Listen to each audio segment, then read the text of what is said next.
आज ही उड़ीसा में विशुद्ध पहली बार भारतीय जनता पार्टी की सरकार बन रही है, मोदी जी के नेतृत्व में। विशुद्ध भारतीय जनता पार्टी की सरकार मोदी जी के नेतृत्व में और उनके कुशल नेतृत्व के कारण वहां बन रही है। लेकिन कुछ लोग 30-40 सीटें जीत ले तो धूम मचाने लग जाते हैं और वो भूल जाते हैं कि देश किस तरीके से मोदी जी के साथ खड़ा है। इस बात को भी हमको ध्यान में रखना चाहिए। मैं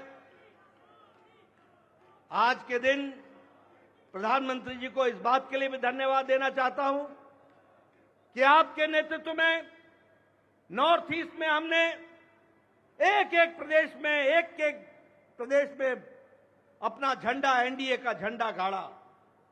और आज मुझे खुशी होती है आपके साथ ये चर्चा करते हुए कि अरुणाचल प्रदेश में लगातार मोदी जी के नेतृत्व में तीसरी बार हमारी सरकार बन रही है, तीसरी बार सरकार बन रही है। उड़ीसा में हमने 80 सीटें जीती हैं, 40% हमारा मत प्रतिशत रहा है और उसी तरीके से लोकसभा में भी एक तरफा फैसला लोगों ने भारतीय जनता पार्टी और एनडीए के पक्ष में दिया है।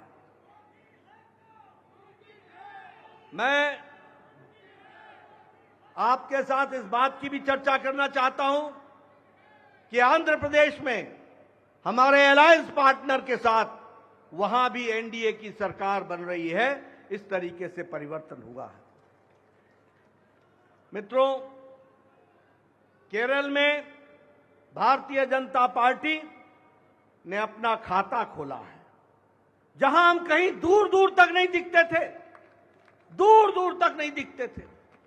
उस केरल में कमल खिला है और वहां भी एनडीए की उपस्थिति हो गई है। इसको भी हमको ध्यान में रखना चाहिए। हमारे वोट शेयर बढ़े हैं, हमारे प्रदेशों में वोट का शेयर भी बढ़ा है। और इसके साथ साथ मैं एक बात और कहना चाहता हूं, 2014 में यह बहुत ही ऐतिहासिक घटना घटी थी कि एक गरीब मां का बेटा भारत का प्रधानमंत्री बने थे और वो भारत की गुर्बत और भारत के अंदर रहने वाले गरीब लोगों की दुख उसको उन्होंने आत्मसात किया था।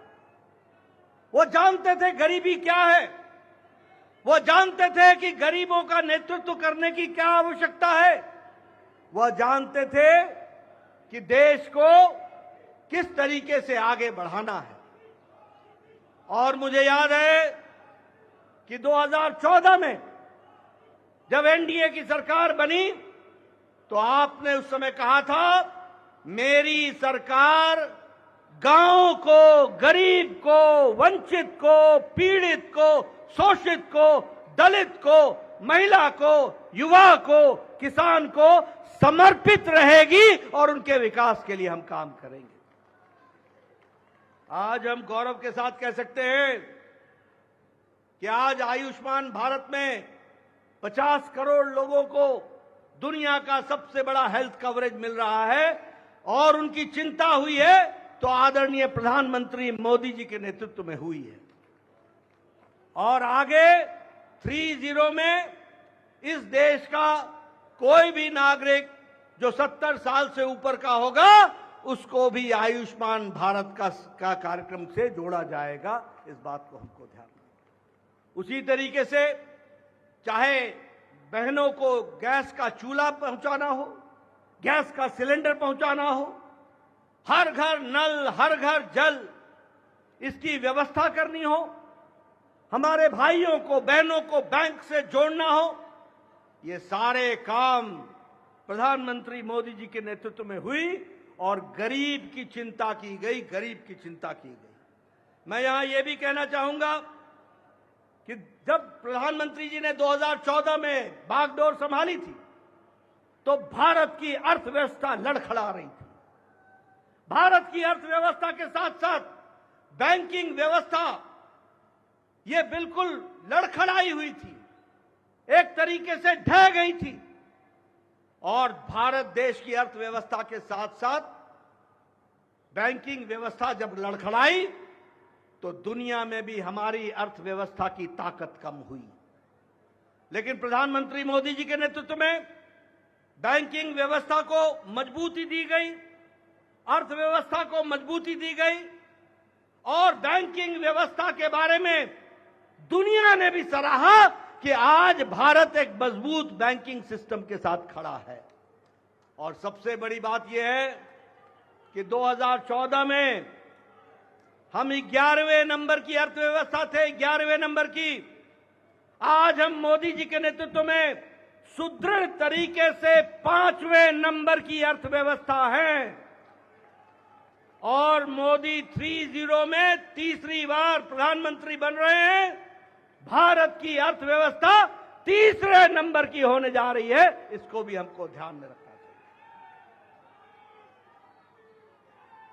प्रधानमंत्री मोदी जी के नेतृत्व में गांवों को मजबूती मिली, गरीबों को ताकत मिली, दलितों को सम्मान मिला, युवाओं की आशाएं और आकांक्षाओं को पूरा किया, महिलाओं को सम्मान दिया और किसानों को मुख्य धारा में लाने का काम किया और वंचित पीड़ित लोगों को विश्वास के साथ आगे बढ़ाने का काम किया। ये 10 साल का परिवर्तन हम सब लोगों को देखने को मिला है। मैं यहां यह भी कहना चाहता हूं कि विपक्ष नकारात्मक सोच, नेगेटिव सोच के साथ काम करता रहा। कोई भी सकारात्मक 10 साल में कोई भी सकारात्मक योगदान विपक्ष का नहीं रहा है। और मैं तो यह भी कहूंगा कि अभी भी उनको गुमान है, अभिमान है कि देश में एक ही परिवार राज करने लायक है।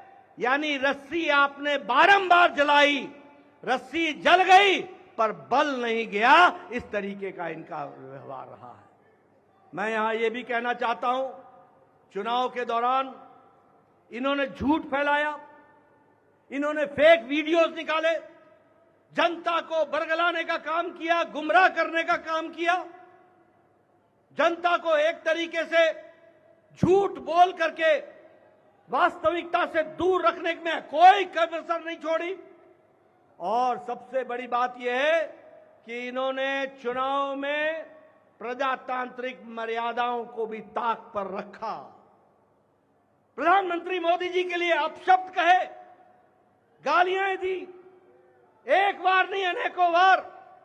ये विपक्ष का बौखलाहट बोलता है, ये विपक्ष की खिसियाहट बोलती है, ये विपक्ष का बारंबार हार देखने के कारण ये नतीजा हम सबको देखने को मिलता है। और ये अवसरवादी गठबंधन यह जिस तरीके से काम करता रहा है, लोगों ने इसको बारंबार खारिज किया है और 2024 में भी इनको खारिज किया, यह भी हम सबको मालूम है। ये तीसरी बार हार का सामना कर रहे हैं और उसके कारण ये बौखला गए हैं। मेरी इनको सलाह है कि आप अब अपना आत्मनिरीक्षण कीजिए, सेल्फ इंट्रोस्पेक्शन कीजिए। समय आ गया है कि बारंबार आपको भारत की जनता क्यों आपको गिरा रही है, क्यों आपका साथ नहीं दे रही है, इसका आपको इंट्रोस्पेक्शन करने की आवश्यकता है। और मैं यहां यह भी बताना चाहूंगा कि गठबंधन एनडीए का मजबूती से मोदी जी के नेतृत्व में देश का नेतृत्व करते हुए आगे बढ़ेगा और देश को आगे ले जाएगा, इस बात का हम सबको विश्वास है।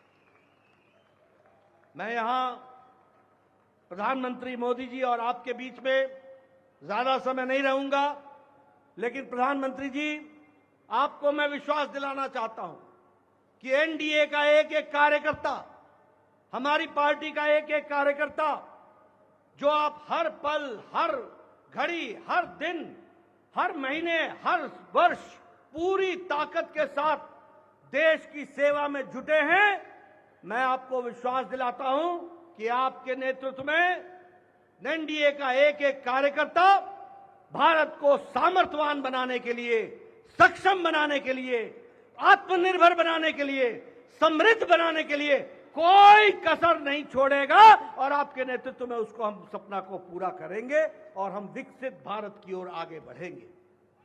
मैं